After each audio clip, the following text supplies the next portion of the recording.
Welcome, welcome, welcome.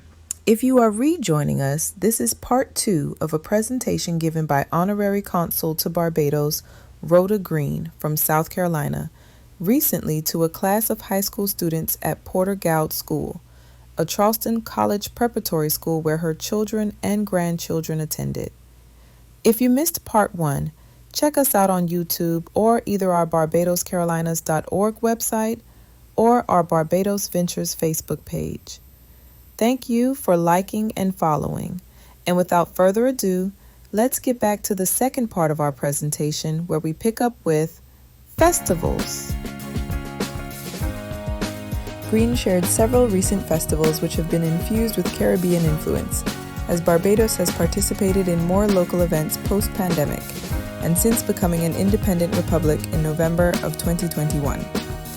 This includes Colombia's annual International Festival, for which BTMI, the Barbados Carolinas Legacy Foundation, and the South Carolina National Heritage Corridor jointly represented and shared information about our common history. The Mount Pleasant annual Gullah Geechee-inspired Sweetgrass Festival, at which Barbados Consul General Rudy Grant was a featured speaker.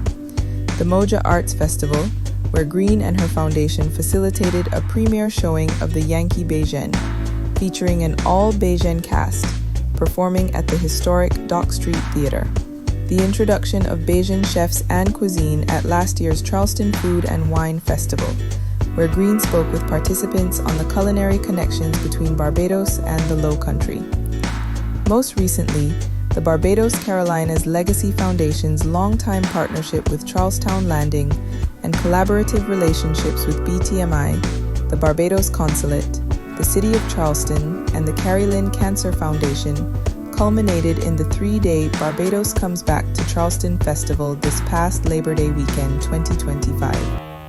Not only was the festival well attended and an unqualified success, but a historic resolution was presented to Barbados Consul General Rudy Grant by South Carolina State House Representative J.A. Moore, acknowledging the significance of the historic connection.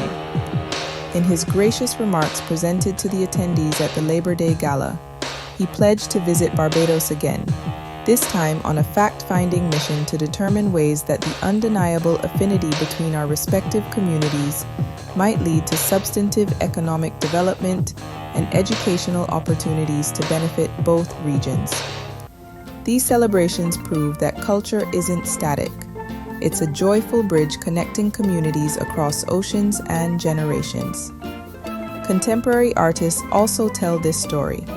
Painters such as Jonathan Green, whose vivid canvases depict Gullah imagery, create works that visualize diaspora connections. Through color and texture, they become cultural ambassadors, reminding us that art can speak where words fall short. Rhoda's own son, Kerry Green, an alum of Porter Gowd, co-creator of Moonsun Galleries and an accomplished artist in his own right, has created a series of artwork depicting Bajan culture and interpreting elements of this connection to the Carolinas. Kerry's works, some of which are pictured here, have been proudly presented to Prime Minister Mia Mottley, whom we are told proudly displays them in her office. This history isn't just about long ago figures, it's our heritage. Whether your ancestors came from Africa, Europe, the Caribbean, or elsewhere, understanding these bridges connects you to a rich, shared past. Rhoda and the Barbados Carolinas Legacy Foundation have used the relationships built over 30 years to help connect governmental entities, other community organizations, and educational institutions to one another in the furtherance of collaboration and mutual understanding. This opportunity to share this legacy not only with students, but with viewers of this presentation online has been one of the more enduring and rewarding aspects of her work. All 4 of her children, shown here, graduated from Porter Gowd and have gone on to distinguished careers in law, medicine, computer science, and art after receiving advanced degrees from Princeton, Duke, Carnegie Mellon, MUSC, and UNC Chapel Hill, and others. Green also is the proud grandmother of 6 beautiful grandchildren, the oldest of which attended O'Quinn and Port of God, recently graduating with honors from Stanford University and a degree in urban planning and education. This family portrait illustrates how education, so dear to the Bajan ethos, became nurtured beginning with opportunities enabled at Port of God, where Green continues to give back graciously.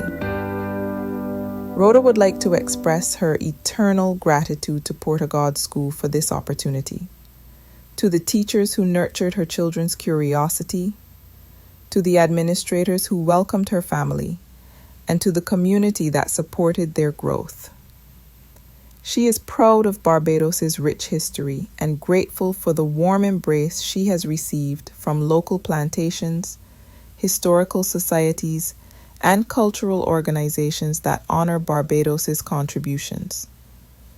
In sharing this presentation, she offers her thanks and invites all of us to celebrate the shared heritage that binds Barbados and South Carolina.